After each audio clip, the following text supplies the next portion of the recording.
আসসালামু আলাইকুম বন্ধুরা, শুভ দুপুর। সবাই কেমন আছে? তো এই তো শুক্রবার, আজকে একটু ভালো মন্দ তো খেতে হবে। তার জন্য এই যে সালাদ কেটে নিলাম। এখানে আছে টমেটো, খিরাই খিরাই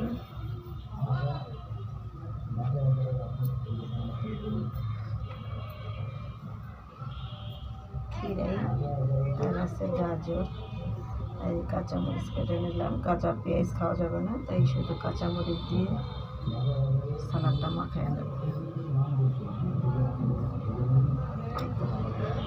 শুক্রবারের একটু ভালো মন্দ খাওয়ার জন্য আজকে সালাদ কেটে নিলাম 3 প্রকার সবজি দিয়ে, টমেটো, খিরাই আর গাজর এখানে, আর তার সাথে আছে কাঁচামরিচ। তো এটাই আজকে দুপুরের জন্য রেডি করলাম বন্ধুরা।